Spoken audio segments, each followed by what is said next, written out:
안녕하세요. GTG 사고력 수학입니다. 반갑습니다. 반갑습니다. 네, 피디님. 네. 안녕하세요. 오늘 2탄입니다. 네. 교과 수학도 간신히 하고 있는데, 네. 사고력 수학 할 수 있을까요?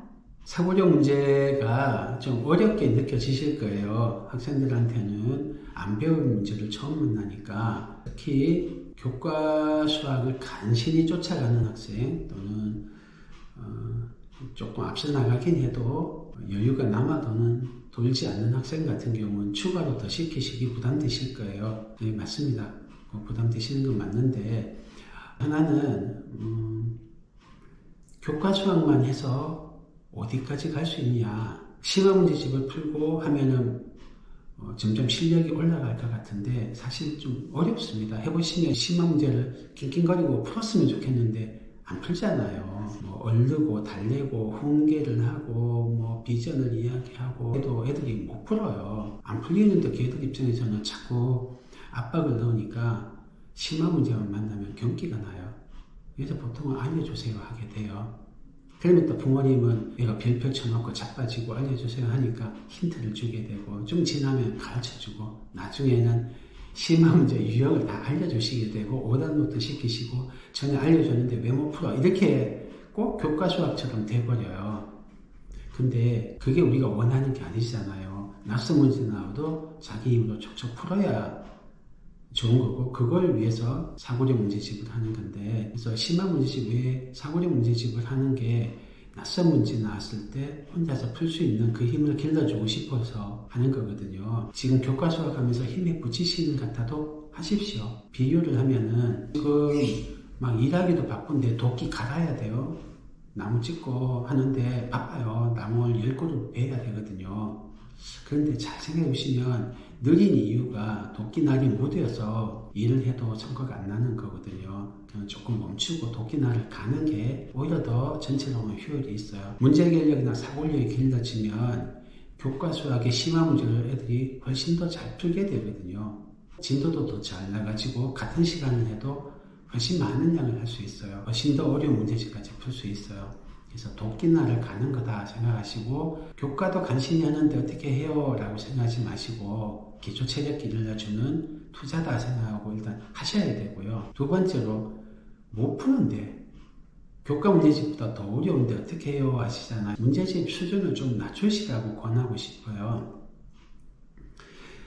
문제집마다 2학년, 3학년 써놨거든요. 근데 그보다 밑에 걸 좀 하셔요. 어떻게 고르면 되냐면요. 아이한테 한두 단어 풀려보시고 정답률이 70% 나오는가를 기준으로 선택하시면 돼요.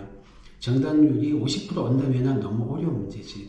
정답률이 90% 넘어가면 시간 낭비. 전문가가 하면 조금 더 정확하게 할 수 있고 조금 더 정답률이 낮아도 도전시킬 수 있는데 부모님이 하실 거면 70% 기준에서 플러스 마이너스 5% 정도 생각하시면 돼요. 5학년인데 3학년 문제집 풀어야 된다. 그러면은 3학년 문제집 하십시오. 그렇게 하면서 올라갑니다. 이때 중요한 거는 도움을 주지 마세요. 힌트도 주지 마시고 문제집이 보통은 밑에 힌트가 있거나 오른쪽에 힌트가 있거든요.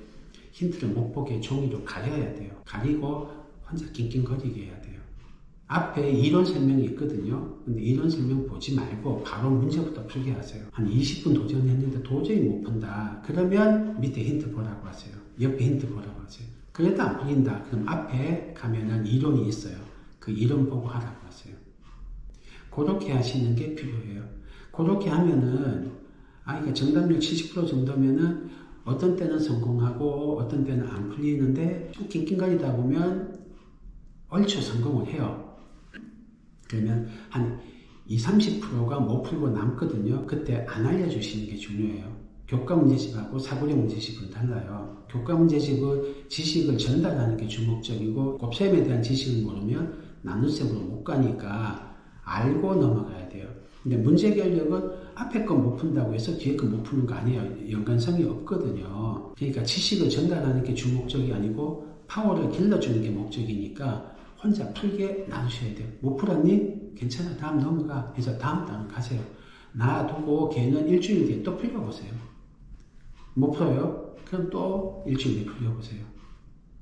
그러면 그 중에 또 몇 개는 풀리고 몇 개는 안 풀려요. 그래서 책이 한 권이 끝났어요. 보통 한 2달 정도 걸릴 거예요. 한 권 끝나면 못 풀었던 거 모아서 한 번 더 풀려보세요. 그 중에 1권 더 풀려요. 그래도 안 되면 놔두세요. 못 풀어도 된다 생각하고 놔두시고 그 다음 책 넘어가세요. 그리고 한 2-3달 지나서 또 옛날 못 풀었던 거 한번 도전시켜보면 풀리기도 하고요. 또 어떤 문제는 자기가 관심이 가는 문제는 문제를 종이에 적어서 들고 다니든 머리에 외우고 다니든 왔다리 갔다리 하고 짜투리 시간에 풀다가 보면 아 하고 풀려요. 산책하다 풀리는 경우 많고요. 샤워하다 풀리는 경우 많고요. 자다 깰 때 풀리는 경우도 있어요. 우리 인간이 가진 무의식을 활용해서 그런 일이 벌어져요. 이걸 몰입이라고 하는데요. 몰입을 하면서 뇌가 진짜 좋아지거든요. 몰입이 돼요. 놔두면은. 자, 그러면은 또 이런 질문 하실 수도 있어요. 안 푸는데 어떡해요? 그렇게 왔다 갔다 들고 다니는 건 안 하는데 어떡해요? 그 경우는 전문 프로그램을 조금 이용하시길 권합니다. 비싸요. 한 달에 일주일에 한 번 수업하고 한 20만원 가까이 하거나 20만원 넘고 하니까 비싼데요. 특히 GTG 사고력 수학은 학생의 멘탈을 바꾸는데 초점을 맞추고 있어요. 학생의 멘탈을 바꾸고 기초 능력을 키우는 그런 전문 프로그램을 이용하시면 단순 문제집만 이용하지 않고요. 교구도 이용하고 게임도 이용하고 퍼즐도 이용하고 토론, 스토리, 상호작용 이런 걸 이용하니까 훨씬 애들이 잘 포기를 안 해요. 생각하는 걸 재밌게 여기고 나도 잘할 수 있어 이런 자신감을 가지게 해줘요. 그런 전문 프로그램을 이용하시면 어려운 문제 나왔을 때 쉽게 포기하던 게 점점 개선이 됩니다. 나중에는 좋아하게 돼요. 그렇게 되면은 아까 말씀드린 몰입을 하면서 어려운 문제를 몇 날 며칠 만에 풀어내요. 그렇게 혼자 힘으로 성공하면 진짜 성취감이 생기고 자신감이 생기거든요. 그렇게 성취감과 자신감이 조금씩 쌓이다 보면 재밌으니까 더 하고 더 하니까 또 더 높은 레벨 있게 성공하고 그렇게 해서 눈덩이처럼 점점 커져요. 이렇게 그렇게 되다 보면은 5학년이 6학년 거, 중1 거도 하게 되는 거 단계가 와요. 그래서 자기 힘에 맞게 시작하시고 작은 성공 경험을 쌓아가시는 거 그리고 안 알려주는 게 중요해요. 알려주려면 전문적으로 발문 같은 걸 하셔야 되는데 요거 기회 되면 저희가 한번 안 풀리는 문제를 스스로 풀 수 있게 어른이 돕는 방법은 따로 한 번 더 영상을 찍을게요. 근데 전문적이라 좀 쉽진 않아요. 그래서 제일 쉬우신 거는 전문 프로그램을 이용하세요. 근처에 GTG 사고력 수학이 있으면 이용하시고 아니시면 저희한테 문의하십시오. 그러면 또 도울 수 있는 방법 찾아볼게요.